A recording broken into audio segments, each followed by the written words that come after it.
aceite sobre mis heridas, es el agua en el desierto y el calor en el invierno. Tu palabra es la voz que me habla en la mañana, es mi consejo cada día y en las pruebas quien me guía. Podría estar perdido como un náufrago en el mar y aún perderlo todo hasta el aliento. Podría estar hambriento como un niño sin hogar, pero yo sé que tu palabra siempre a mí. Podría estar perdido como un náufrago en el mar y aún perderlo todo hasta el aliento. Podría estar hambriento como un niño sin hogar, pero yo sé que tu palabra siempre a mí me sostendrá.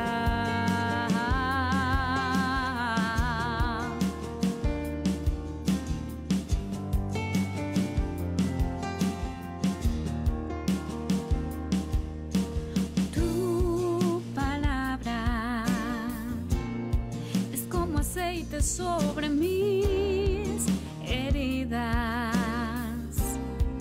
es el agua en el desierto y el calor en el invierno. Tu palabra es la voz que me habla en la mañana, es mi consejo cada día y en las pruebas quien me guía. Podría estar perdido como un náufrago en el mar y aún perderlo todo hasta el aliento. Podría estar hambriento como un niño sin hogar, pero yo sé que tu palabra siempre a mí.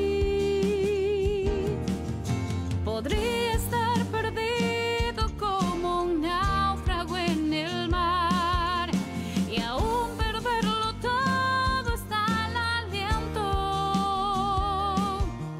Podría estar hambriento como un niño sin hogar, pero yo sé que tu palabra siempre a mí.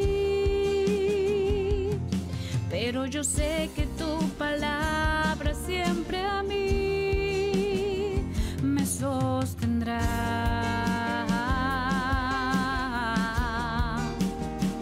Me sostendrá. Me sostendrá.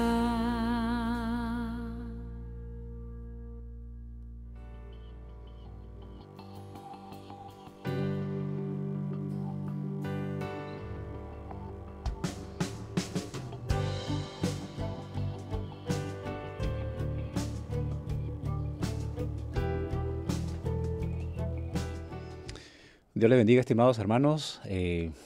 Gracias a Dios una vez más delante de cada uno de ustedes y bueno, delante de la presencia de Dios para encomendarnos al Señor por este nuevo desafío que hemos empezado el día de hoy. Quisimos empezar el día de ayer, pero no fue posible.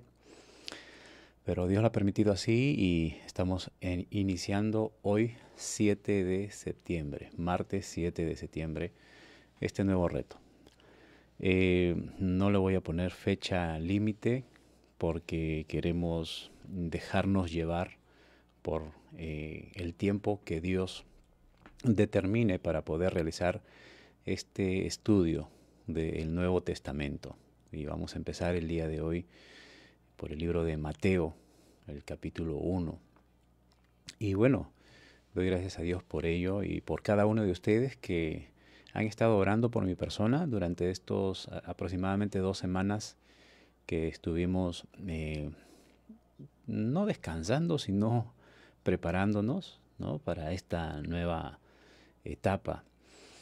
Y pues agradecido a Dios, ¿verdad? Agradecido a Dios y a cada uno de ustedes por su apoyo, por sus oraciones, el haber vivido una experiencia muy preciosa durante 365 días.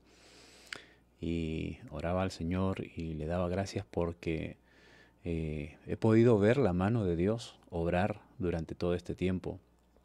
He podido experimentar la voluntad de Dios en mi vida, y creo que cada uno de ustedes también lo han podido experimentar durante todo este año que hemos logrado culminar exactamente en la fecha que Dios nos permitió planificarlo, ¿verdad? Empezamos un 17 de agosto del 2020 y culminamos el 16 de agosto de este año, 2021. Y hoy, 7 de septiembre del 2021, estamos iniciando esta nueva etapa. Así es que vamos a ponerlo todo en las manos del Señor. Oremos. Bendito Dios y Padre Celestial, una vez más, agradecido, Señor, por este nuevo día. Agradecido porque tu gracia siempre es sobre nuestras vidas. Y a no ser por ti, Señor, nosotros, especialmente yo, no estuviese sentado hoy aquí. A no ser por ti, Señor, no estuviésemos contando y también, Señor, dando testimonio de lo que tú has hecho en nuestras vidas. Pero tú lo has permitido así, Señor, una vez más. Poder iniciar esta nueva etapa, poder iniciar este nuevo desafío, Señor, en donde queremos profundizar un poco más en tu palabra.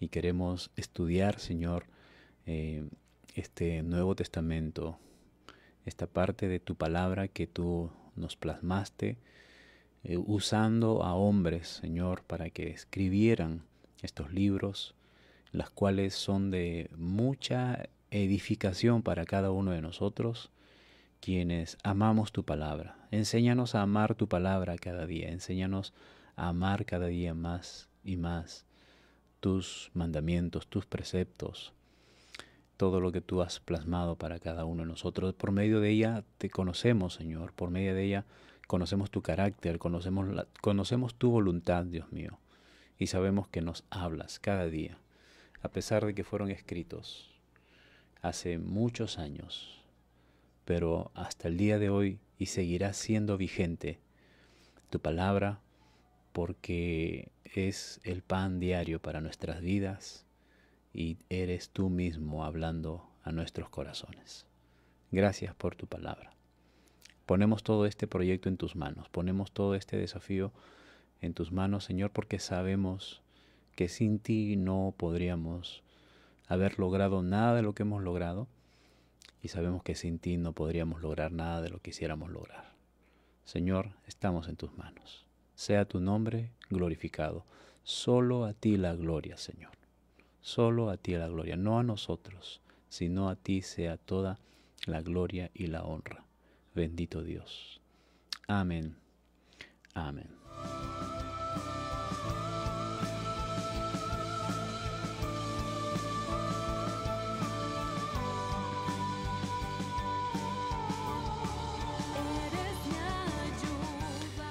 Damos gracias al Señor, estimados hermanos, porque Él ha hecho posible que podamos dar inicio a este nuevo desafío, a este nuevo reto. Y bueno, vamos a hablar acerca de el libro de Mateo, ¿no?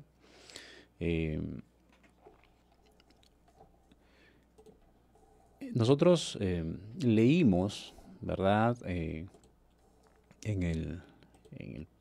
el proyecto anterior,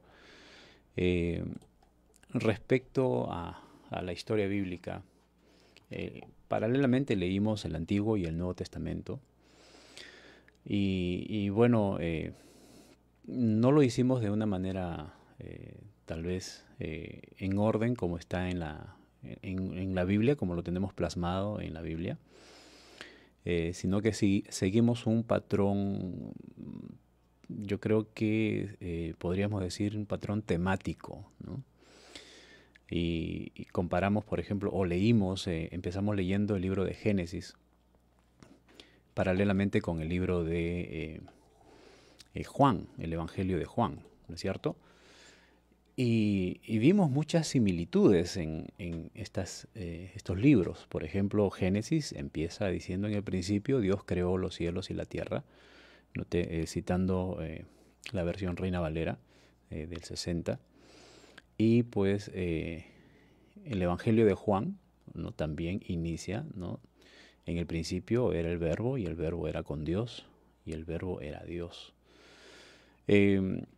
Y así vamos a encontrar similitudes, pero no por casualidades, ¿no? Y los que hemos aprendido a considerar muy seriamente las Escrituras, sabemos que para Dios no hay casualidades. Y lo que inspiró a Moisés para que él escribiese las primeras líneas o todo el Pentateuco, y quien inspiró al apóstol Juan siglos, muchos siglos después, e inspiró esa similitud, pues nosotros sabemos que fue el Espíritu Santo. Ahora, al leer el libro de Mateo, vamos a encontrar también ciertas similitudes, ¿no?, con respecto al Antiguo Testamento. Como por ejemplo, Mateo o los evangelios, ¿no? Los evangelios nos narran acerca del nacimiento de Jesucristo, de la primera venida del Señor Jesucristo a la tierra. Y entonces, tanto Mateo, Marcos, Lucas, el mismo Juan, ¿no?, aunque más específicamente los tres primeros evangelios, nos narran las circunstancias en las que nace el Señor Jesucristo. Ahora, cuando uno empieza a leer Mateo, el último libro del Antiguo Testamento, que es Malaquías, ignorando el contexto histórico, podríamos decir, bueno, terminó el libro de Malaquías y inmediatamente empieza el libro de Mateo. Pero sucede que desde este último profeta, Malaquías, Ageo, contemporáneos, hasta que aparece Juan el Bautista, que fue considerado por el mismo Señor Jesucristo el último de los profetas, pasaron 400 años antes de que nazca el Señor Jesucristo en esta tierra. 400 años, más de 400 años aproximadamente, ¿no? Entonces, 4 siglos. ¿Qué pasó durante esos 4 siglos? Sucedieron muchas cosas en la tierra. Pero lo que no sucedió fue que Dios hable a su pueblo. Los eruditos bíblicos lo denominan los 400 años del silencio de Dios para con los hombres. Silencio de Dios para con los hombres. Quienes procuramos cada día buscar a Dios y encontramos respuesta a nuestras oraciones, y muchas veces respuestas inmediatas, en otras ocasiones respuestas tardías, ¿no? Y a esto debemos agregar de que nosotros sabemos que muchas veces Dios no va a responder inmediatamente a nuestras oraciones. Él lo hace en el momento que Él lo determine, ¿verdad? Él es Dios soberano. Pero sin embargo, ¿cuánto tiempo podría pasar para que Dios responda a nuestras oraciones? Algunos experimentan las respuestas de Dios y lo llaman tardía cuando pasa un día, Yo oro hoy por algo y el Señor me responde mañana y ya yo lo considero una respuesta tardía. Otros reciben una respuesta de Dios a sus oraciones pasado meses. Otros lo reciben pasados años, ¿no? Entonces, humanamente nosotros podemos decir, si ya un día lo llamamos tarde, ¿qué será un mes? ¿Qué será un año? Para que Dios responda a nuestras oraciones y la consideremos que no ha sido una respuesta inmediata para nosotros. Algunos han recibido respuestas de parte de Dios a sus oraciones después de 25, 30, 40 años. Algunos han estado al borde de la muerte y han visto la respuesta de Dios a sus oraciones, siendo ya ancianos, y que esas oraciones las hicieron a Dios siendo niños, ¿no? Entonces, pero hay alguna respuesta de alguna u otra manera. Hay alguna respuesta de parte de Dios. Hoy estamos viviendo en un tiempo denominado el tiempo de la gracia, en donde sabemos que aunque no me responda hoy el Señor, sé que el Señor me va a responder aunque me muera, ¿no? Entonces, pero sé que hay una respuesta de parte de Dios. Pero ¿qué es vivir esos tiempos de silencio de Dios, en donde uno ora al Señor y sabe que Dios no le va a responder? Donde sientes que tus oraciones son vacías. Y lamentablemente ese periodo se vivió durante estos 400 años, desde el último profeta Malaquías hasta el profeta Juan el Bautista, antes que nazca el Señor Jesucristo. 400 años de silencio total. Ahora, ¿cuál es la similitud con el Antiguo Testamento? Es que antes de que nazca Moisés, quien Dios usó para liberar a su pueblo de la esclavitud de Egipto, el pueblo de Israel vivió aproximadamente 400 años de esclavitud, en donde el pueblo clamaba y clamaba, sufría y sufría el escarnio de la esclavitud, y Dios no respondía. Ahora, ¿eso quiere decir que Dios le dio la espalda a su pueblo durante esos 400 años cuando estaba esclavizado Israel en Egipto? ¿Eso quiere decir que Dios le dio la espalda a la humanidad o a sus hijos durante estos 400 años antes que nazca el Señor Jesucristo en la tierra, para no darle respuesta a sus oraciones? No. Todo estaba planificado y Dios estaba dando cumplimiento a sus planes. Durante estos 400 años de esclavitud en Egipto, Dios estaba escuchando las oraciones de su pueblo.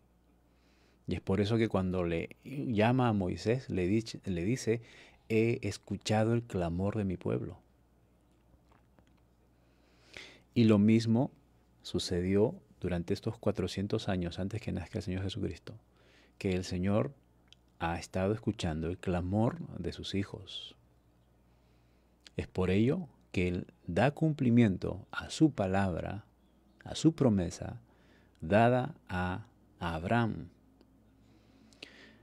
Mateo, básicamente en su libro, y en este primer capítulo que vamos a leer en breves minutos, da a entender, Él está mostrando a Jesús que es el cumplimiento de la promesa dada a Abraham. Eso quiere decir que Dios no olvidó a su pueblo. Dios no le dio la espalda a su pueblo. Simplemente Dios calló, hizo un silencio, pero siempre estuvo observando a su pueblo, como lo está siempre.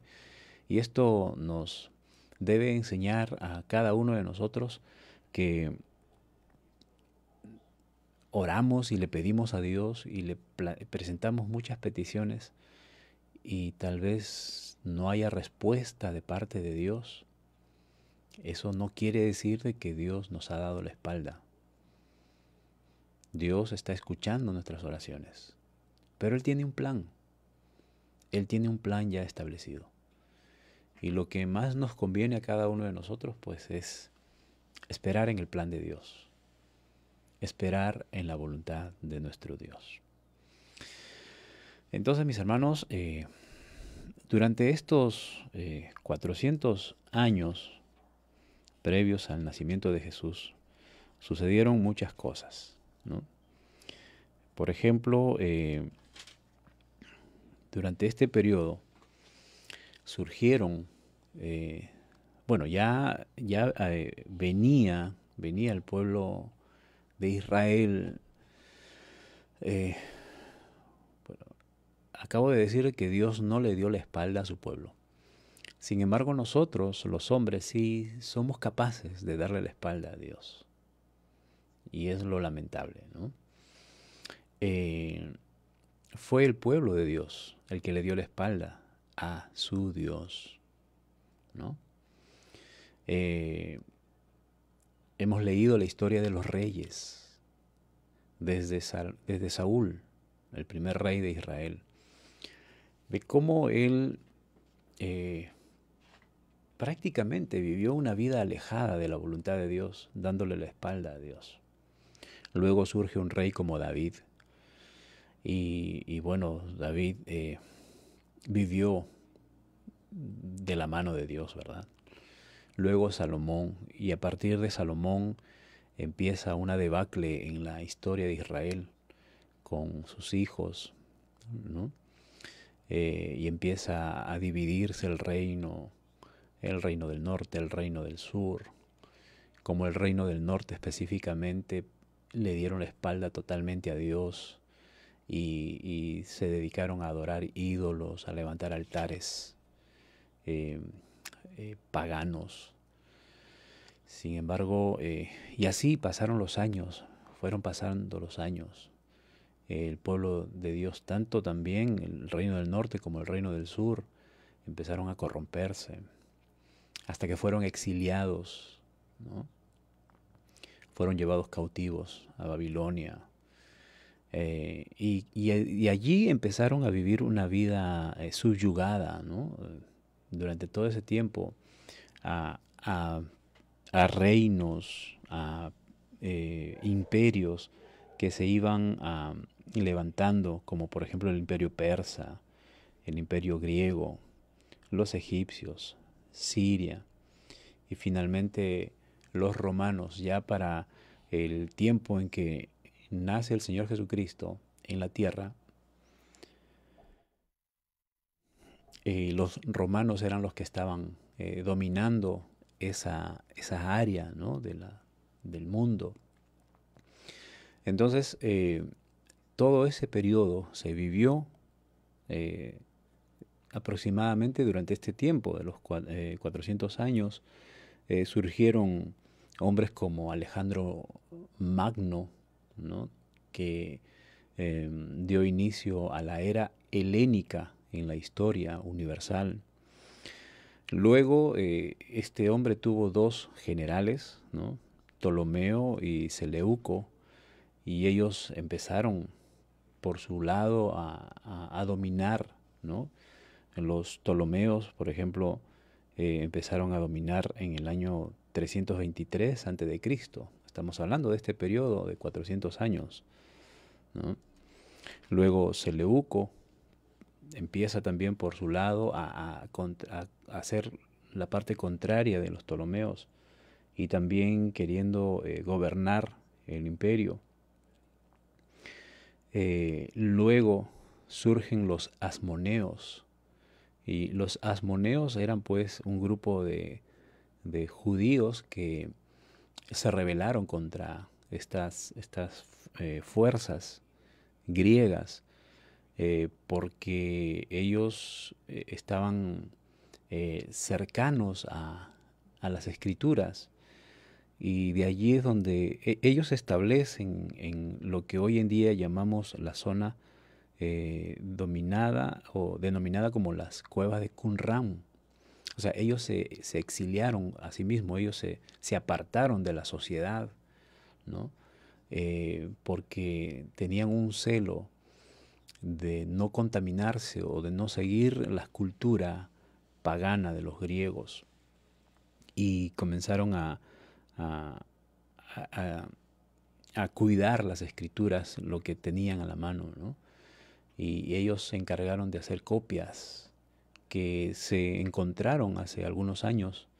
Son las, digamos, las copias más cercanas, ¿no? A los originales que se han encontrado en las cuevas de Qumran. Ellos también son, eh, o surgió un tal Judas Macabeo, ¿no? De este grupo de personas que se rebelaron contra estas fuerzas. Y luego pues surgen los romanos, ¿no? Aproximadamente 60 años antes del nacimiento de Cristo, eh, el Imperio Romano empieza a dominar en esta zona. Y es en esas circunstancias en donde pues ya eh, empezamos a conocer la historia del Nuevo Testamento. Vamos a leer entonces el libro de Mateo, ¿sí? El libro de Mateo capítulo 1, y vamos a leer hasta el versículo 17. Inicialmente, cuando estábamos más o menos a mitad del proyecto anterior, ya estaba orando al Señor para iniciar este nuevo proyecto del Nuevo Testamento. Y estaba pensando hacerlo o leer un capítulo diario, ¿no? Un capítulo diario del Nuevo Testamento. Y pues tendríamos que ocupar un promedio de 260 días leyendo todo el Nuevo Testamento. Pero luego, bueno, decidí hacerlo no un capítulo diario. De repente algunas veces vamos a leer un capítulo entero, pero según la estructura de la Biblia, versión Reina Valera 60, perdón, que es... siempre recuerdo a este hombre de Dios, Caballosa se apellida, creo que es Luis Caballosa, un maestro español. Él decía de la versión Reina Valera que es la reina de las versiones, ¿no? Bueno, no vamos a entrar en detalle con respecto a las versiones, porque se habla mucho de las versiones de la Biblia, ¿verdad? Y muchos no quieren desprenderse de la Reina Valera en el sentido de que, bueno, por años hemos crecido leyendo la versión Reina Valera, ¿verdad? Y lamentablemente algunos consideran que es la única versión que se debe leer, cuando no es así. Las otras versiones que existen también son muy importantes y quienes hemos tenido la oportunidad de estudiar acerca de las versiones, pues llegamos a la conclusión que no debemos desestimar ninguna de las versiones, ni tampoco darle mayor importancia a ninguna de las versiones, ¿verdad? Entonces, sin embargo, ¿por qué siempre usamos la Reina Valera 60? Porque es la versión que la mayoría tiene. No porque sea la más importante o la que está mejor. Muchos dicen, es la versión de Dios. No, no, es la más conocida, es la más usada, ¿no? Esta versión. Es muy fácil que del grueso de la cristiandad tenga una Biblia versión Reina Valera, ¿verdad?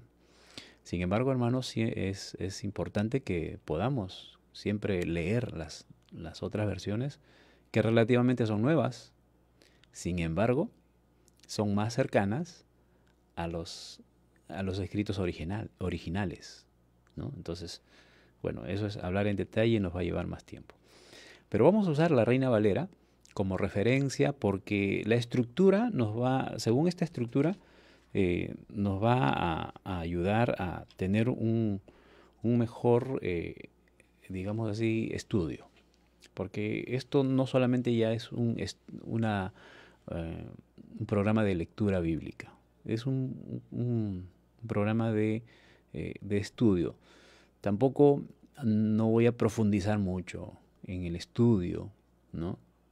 Pero vamos a navegar un poco más de lo que leímos en el proyecto anterior, ¿no? Vamos a detenernos un poco más en los versículos. Por eso que seleccioné para el día de hoy solamente leer Mateo capítulo 1, versículos del 1 al 17. Sí, entonces el día de hoy solamente vamos a leer estos 17 versículos del libro de Mateo. Pero ahora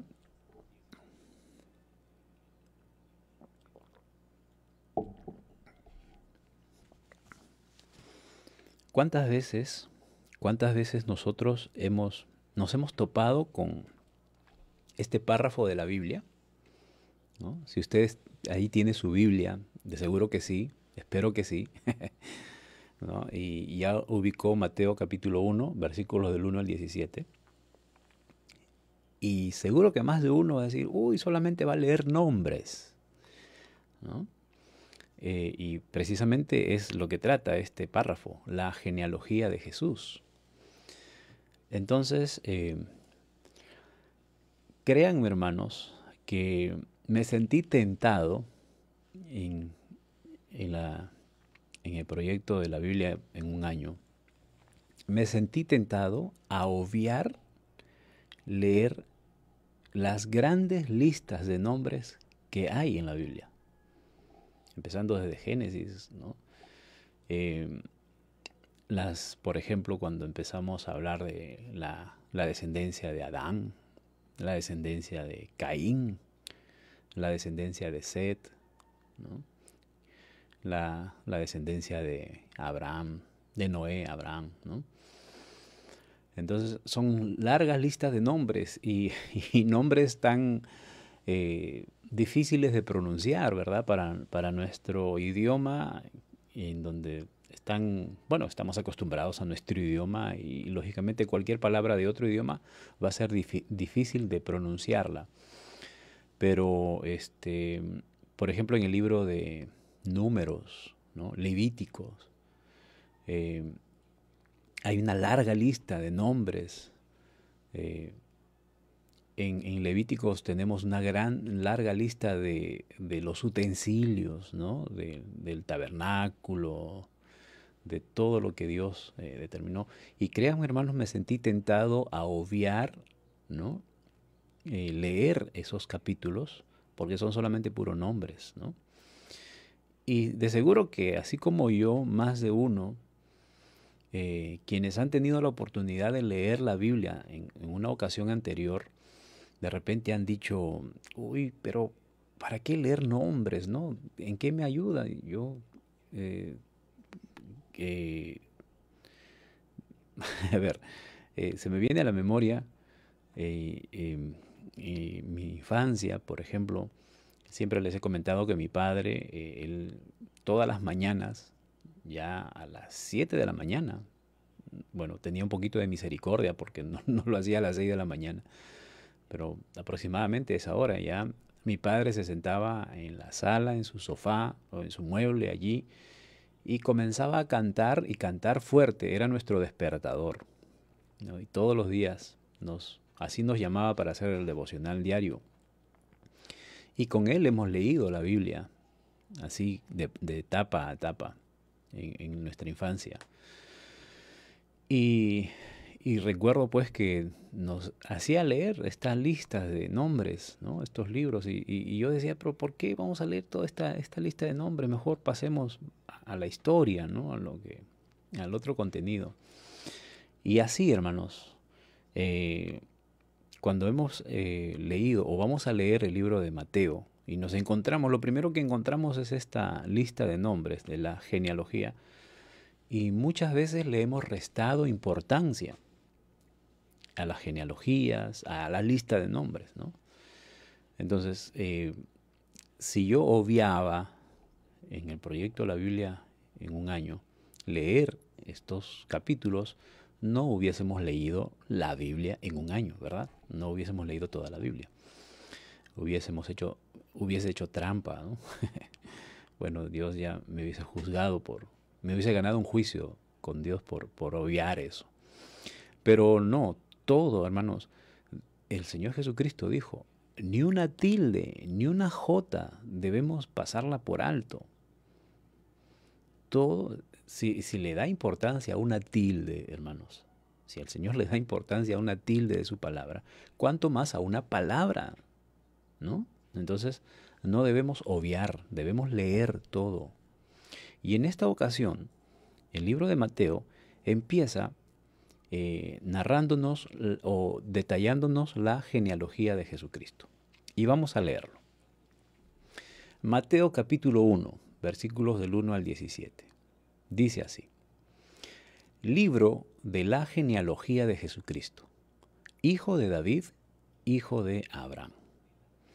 Abraham engendró a Isaac, Isaac a Jacob, y Jacob a Judá y a sus hermanos. Judá engendró a Tamar, a Fares y a Zara, Fares a Esrón y Esrón a Arán. Arán engendró a Aminadab, Aminadab a Naasón y Naasón a Salmón. Salmón engendró a Salmón engendró de Rahab a Boz. Boz engendró de Ruth a Obed, y Obed a Isaí. Isaí engendró al rey David, y el rey David engendró a Salomón, de la que fue mujer de Urías. Salomón engendró a Roboán, Roboán a Abías, y Abías a Asa. Asa engendró a Josafat, Josafat engendró a Joram, y Joram a Usías. Usías engendró a Jotán, Jotán a Acaz, y Acaz a Ezequías. Ezequías engendró a Manasés, Manasés a Amón, y Amón a Josías. Josías engendró a Jeconías y a sus hermanos en el tiempo de la deportación de Babilonia. Después de la deportación a Babilonia, Jeconías engendró a Salatiel y Salatiel a Zorobabel. Zorobabel engendró a Abiud, Abiud a Eliaquín y Eliaquín a Azor. Azor engendró a Eleazar, Eleazar a Matán, Matán a Jacob, y Jacob engendró a José, marido de María, de la cual nació Jesús, llamado el Cristo. De manera que todas las generaciones desde Abraham hasta David son 14, y desde David hasta la deportación a Babilonia, 14, y desde la deportación a Babilonia hasta Cristo, 14. Amén. Vamos a detenernos aquí.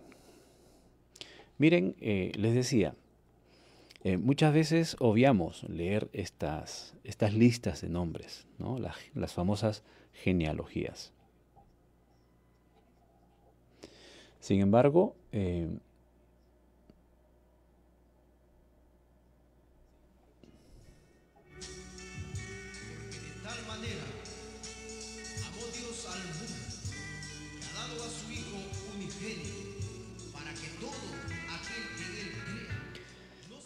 si nosotros, por ejemplo, no leemos esta parte, estos 17 versículos de Mateo, del capítulo 1, obviaríamos mucha información importante.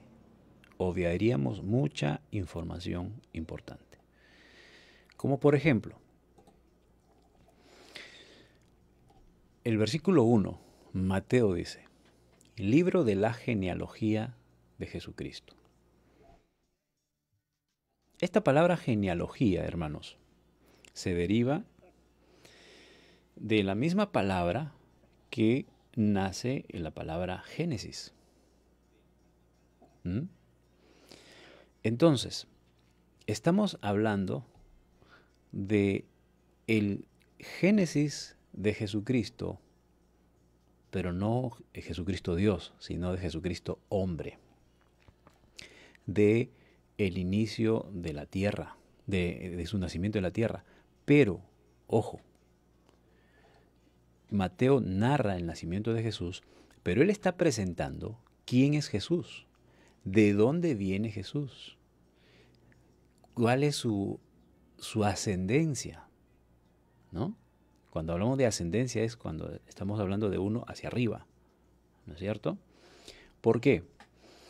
Porque Mateo, estimados hermanos, sabemos,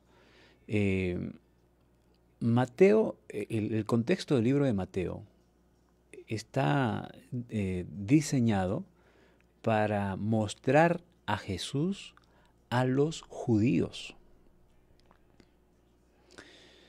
La controversia en esos tiempos era, ¿quién es Jesús? ¿Por qué él se hace llamar Hijo de Dios? ¿No? Entonces, Mateo era uno de los discípulos de Jesús. Recordemos que él fue llamado, y lo vamos a leer más adelante, fue llamado por Jesús. Él era un publicano, él era un cobrador de impuestos. Ahora, según los eruditos, probablemente Mateo dominaba mínimo 2 idiomas o hasta 3 idiomas. Él dominaba el idioma hebreo, que era el idioma de los judíos, y también dominaba el griego, que era, digamos así, la lengua que de alguna manera también dominaba en esos tiempos. Pero se dice que también probablemente dominaba el latín, porque el Imperio Romano ya estaba dominando en esos tiempos. Y él, como cobrador de impuestos, pues él se relacionaba con los judíos, porque él, como cobrador de impuestos, les cobraba a los judíos, ¿no? Entonces, en su lengua materna se relacionaba con ellos, hablaba con ellos en su lengua materna, hebrea. Y ese impuesto era para los romanos. Entonces, cuando él trataba con los romanos, pues los romanos hablaban latín. Entonces, Mateo también podía comunicarse con los romanos. Y pues griego, ¿por qué? Porque también habían hombres que tributaban, ya en esos tiempos, tributaban a los romanos. Entonces, él escribe, probablemente, recuerden que los judíos, o el pueblo de Israel en ese momento, ellos tenían lo que se llama la Septuaginta, que era la traducción de la Biblia del hebreo al griego. Entonces, generalmente, probablemente la mayoría de judíos dominaban esos 2 idiomas, el hebreo y el griego, ¿no?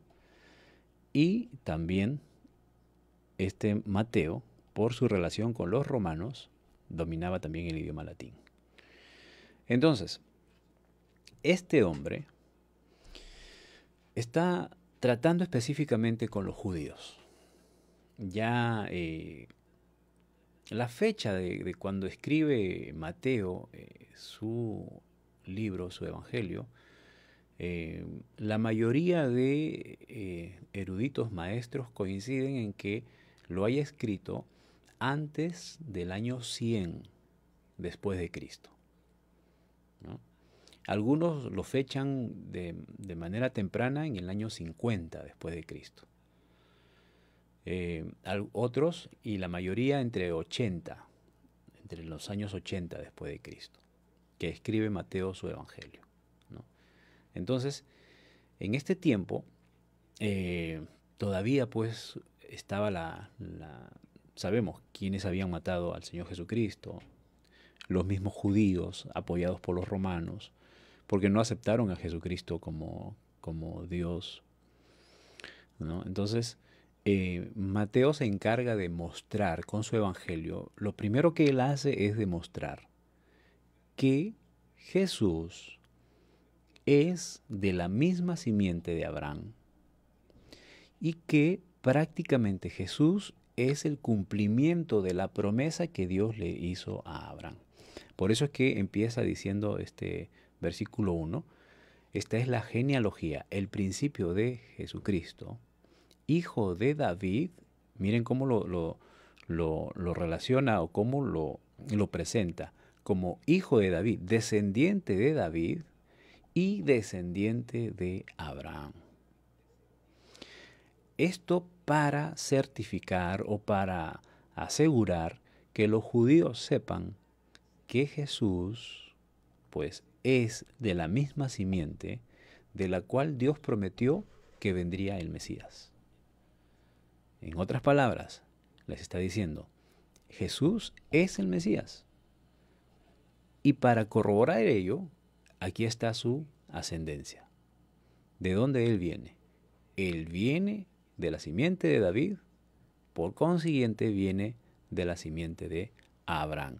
Y Dios le prometió a Abraham que en él serían benditas todas las naciones de la tierra, ¿no? Y que de su descendencia, ¿no? Su descendencia será de bendición. Esa descendencia es Jesús.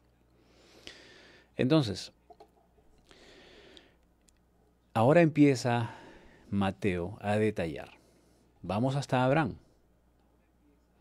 Y empieza desde Abraham de manera descendente. Abraham engendra a Isaac. Isaac a Jacob. Jacob a Judá y a sus hermanos. Esa historia nosotros ya la sabemos. Aquí, bueno, la información y el detalle de esta información que nosotros debemos tener es que, pues, lo que hemos leído en el Génesis, de la historia de Abraham, cómo Dios le hace la promesa a Abraham, y que en Isaac, ¿no? Dios le muestra a Abraham cómo habría de venir el Mesías, o cuál sería la misión del Mesías, la función del Mesías, que sería el reemplazo del sacrificio para nuestra salvación. Recuerden que Isaac, ¿no? Iba a ser sacrificado, pero Dios le dice a Abraham, no sacrifiques a tu hijo, sacrifica aquí a un cordero. Y le da un cordero.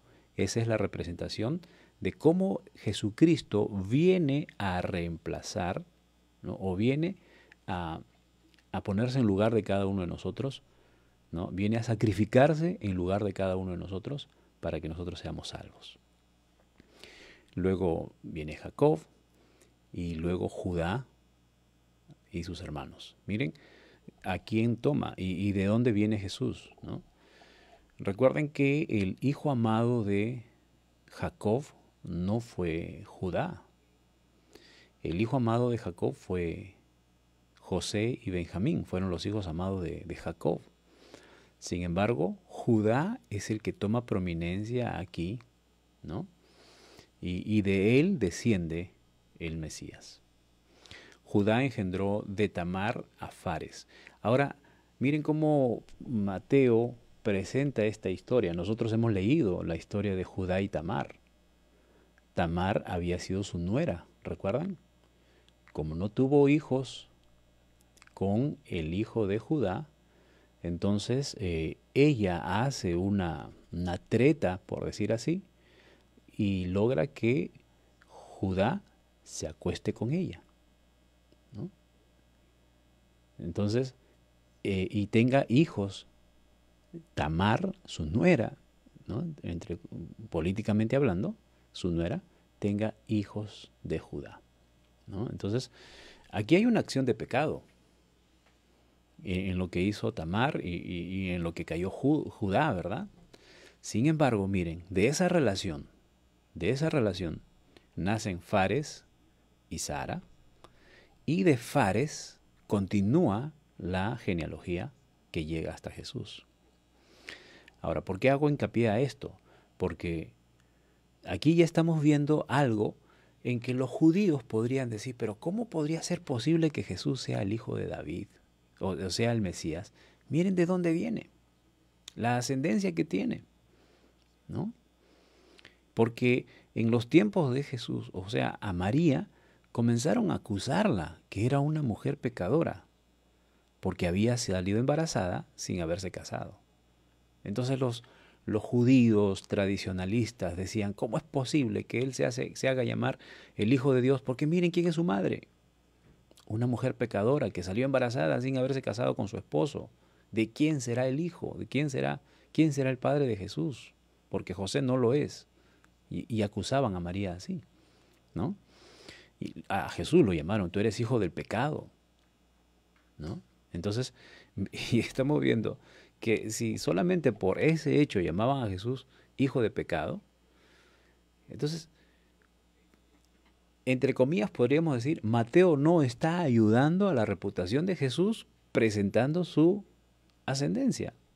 Y este episodio en donde Judá se acuesta con Tamar, su exnuera, ¿no es cierto? Y que de ella tenga un hijo y de ahí venga, se continúe la descendencia, ¿no? Entonces, no le está haciendo un favor, ¿verdad?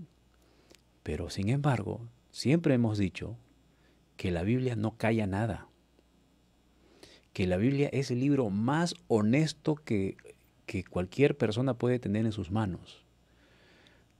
Uno lee, por ejemplo, por años nosotros hemos leído la historia del Perú y hemos creído una versión de la historia del Perú. Sin embargo, han salido otras versiones desestimando lo que nosotros hemos aprendido desde niños acerca de la historia del Perú. ¿Y ahora cuál es la verdadera historia? ¿Esta, la que hemos aprendido, o la otra versión que nos están dando? Y ya tenemos dos versiones contrarias, ¿verdad? Entonces, prácticamente, si las nuevas versiones están en lo cierto, entonces los libros de historia que nosotros hemos leído desde niños nos han engañado, nos han mentido, en la cual se pierde toda credibilidad, ¿no es cierto? Sin embargo, la Biblia no ha callado nada. La Biblia nos ha contado la historia de los hombres que Dios ha usado a lo largo de la humanidad con todos sus pecados. Y como hablaba ayer con un hermano, alguien dijo, el sabio aprende de las experiencias ajenas. El necio aprende de sus propias experiencias. Y miren, hermanos, la Biblia está llena de experiencias de hombres, como Judá, por ejemplo, de errores que cometieron. Errores que cometió Abraham, y lo hemos dicho. Errores que cometieron David, errores que cometieron José, errores que cometieron muchos hombres de Dios en la historia bíblica. Bueno, han sido escritas, la palabra de Dios nos dice que han sido escritas para nuestra enseñanza. Aprendamos de esas experiencias.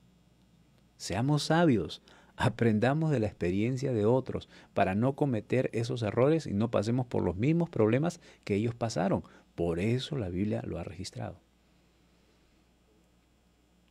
Pero muchas veces nosotros decimos, no, yo quiero vivir mi propia experiencia, yo quiero experimentar, yo mismo quiero experimentar. Lamentablemente eso hacemos los hijos. Cuando nuestros padres nos hablan, mi padre siempre me decía, hazme caso, yo soy viejo, yo ya experimenté, no quiero que te chanques la cabeza como me ha pasado a mí, pero sin embargo yo muchas veces no hice caso a mi padre. Y así somos, lamentablemente. Si fuésemos sabios, aprenderíamos de la experiencia de otros. Y aquí vemos una experiencia, ¿verdad? Versículo 4, Arán engendró a Aminadab, Aminadab a Naasón, Naasón a Salmón. Salmón es un contemporáneo ya de Josué. Josué tuvo hombres de confianza, ¿no? En donde cuando ya estaban por ingresar a la tierra prometida, ¿no? Y déjenme corroborar aquí.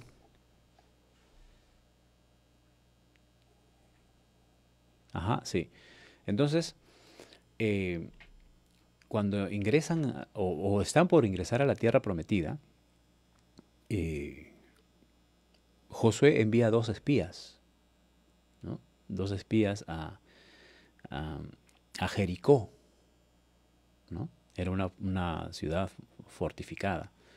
Entonces, allí entra al protagonismo una mujer, Rahab, una mujer prostituta. ¿Mm? Rahab la ramera, la famosa Rahab la ramera.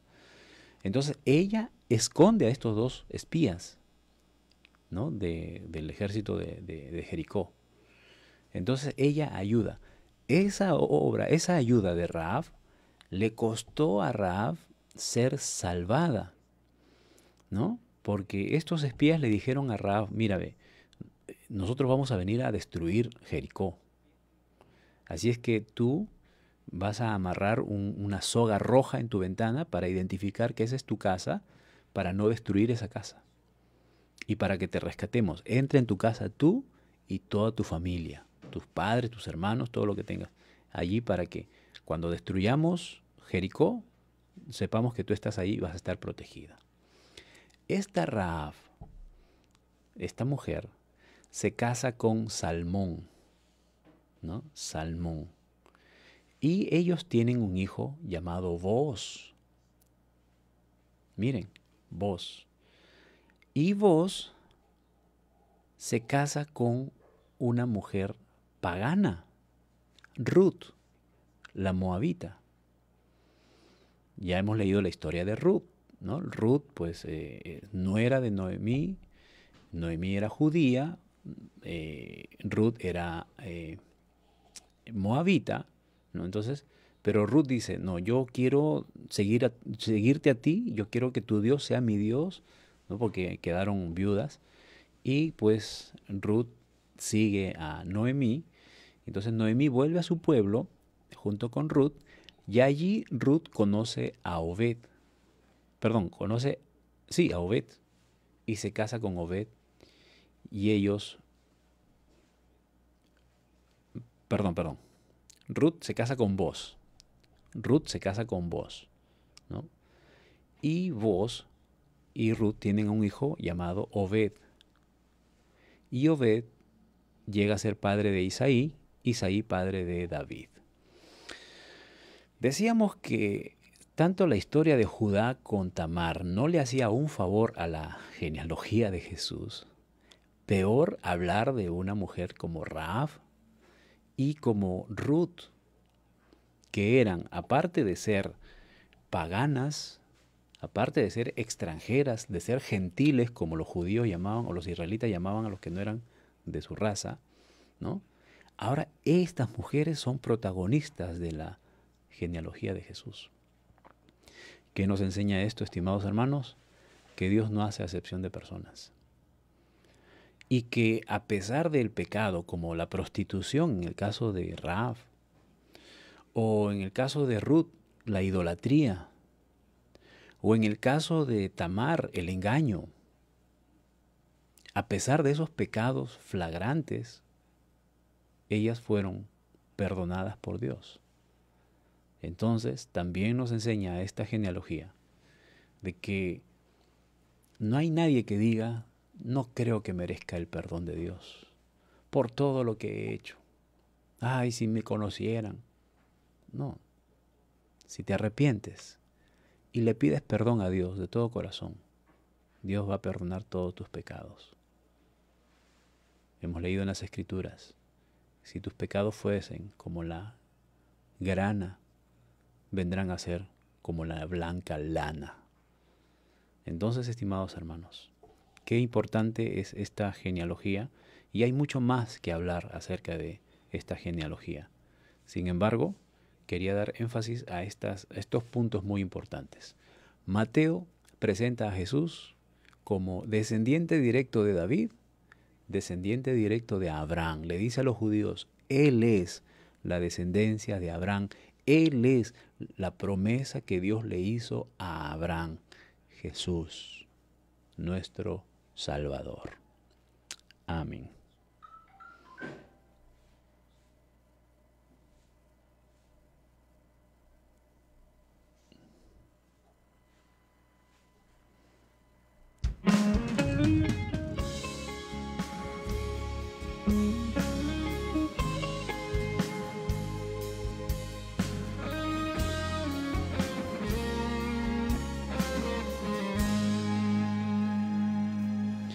honramos la palabra del Señor y oramos. Bendito Dios, te damos gracias en esta hora. Gracias por tu misericordia, gracias por tu amor, gracias por permitirnos una vez más iniciar, Señor, este proyecto. Es nuestro primer día, Señor, tú lo has querido así el día de hoy. Y ayúdanos, Padre mío, danos el entendimiento, danos, Señor, la capacidad de poder entender tu palabra, de poder recibir de ti, Señor, lo que tú quieres hablarnos por medio de ella, Señor bendito. Y aquellas personas que han podido escuchar, que tú no haces acepción de personas y que tú puedes usar, Señor, aún la persona que se considere o es considerada la más vil, pero para tus planes y para tus propósitos, Señor, tú amas a todos por igual, a todo aquel que se arrepiente, a todo aquel que viene a ti arrepentido, no importando su pasado. Y si hay alguna persona en esta mañana, Señor, que reconoce sus pecados delante de ti y decide servirte, decide, Señor, seguir tu camino, sabemos que tú ya has perdonado sus pecados y que de hoy en adelante empiece a vivir una nueva vida en ti, Señor. Empiece una nueva forma de vida con un corazón renovado, un corazón limpio, un corazón restaurado, perdonado. Gracias porque así es tu amor para con cada uno de nosotros. Así es tu misericordia para con cada uno de nosotros, Señor.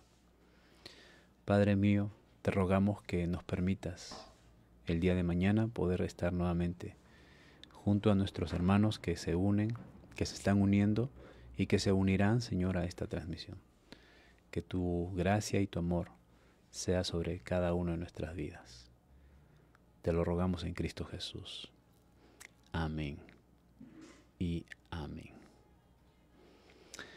Bien, estimados hermanos, hemos llegado a la parte final y bueno, esperamos que Dios nos siga ayudando y también que cada uno de ustedes nos siga acompañando. Y quiero agradecer a nuestra hermana Mercedes Moscol, que se ha unido a nosotros en este día. Pastor Percy Vicente, muchas gracias por acompañarnos en esta nueva etapa. Gracias por sus oraciones. Hermana Liz Brenda Carvajal, Dios la bendiga. Hermana Mercedes Mogollón, hermana, Dios la bendiga. Todos sean bienvenidos a esta nueva etapa.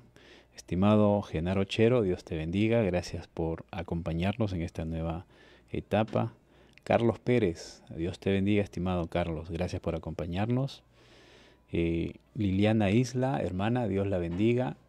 Un saludo especial a nuestra hermana Liliana, al pastor Feliciano Ruiz.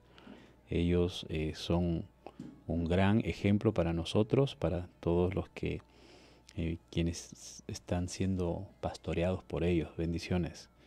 Azucena Loli, prima, Dios te bendiga, qué gusto, gracias por acompañarnos. María Electo, mi hermana, mi madre, mi infaltable, mi madre, gracias por acompañarnos. Marisela Calderón, Dios la bendiga. También gracias por acompañarnos en este día. Tenemos también por aquí, a ver, no quiero pasar por alto a nadie. Creo que ya saludé a todos los que el día de hoy. Viviana Sánchez, hermana, Dios la bendiga. Estimado Javier Tomás Vázquez, Dios te bendiga, gracias por acompañarnos.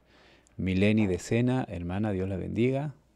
Patricia Santillán, Dios bendiga. Bueno, gracias por sus oraciones. Espero siempre sus oraciones de cada uno de ustedes para que podamos culminar este nuevo reto. No hay fecha de culminación, solamente cuando terminemos el Apocalipsis 22 estaremos terminando este nuevo proyecto que hemos iniciado el día de hoy. Hermanos, de mi parte será hasta mañana, si Dios así lo permite, y bueno, cada uno de ustedes también nos puedan acompañar en este nuevo periplo, el Nuevo Testamento Live Stream, así se llama este programa. sus oraciones hasta el día de mañana. Bendiciones a todos.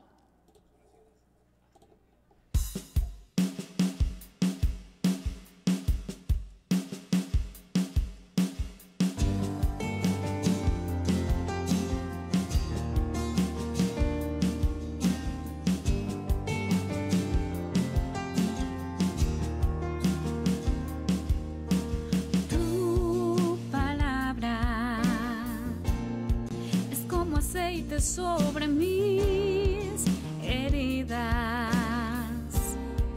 es el agua en el desierto y el calor en el invierno. Tu palabra es la voz que me habla en la mañana, es mi consejo cada día. Y en las pruebas, ¿quién me guía? Podría estar perdido como un náufrago en el mar y aún perderlo todo hasta el aliento. Podría estar hambriento como un niño sin hogar, pero yo sé que tu palabra siempre a mí podría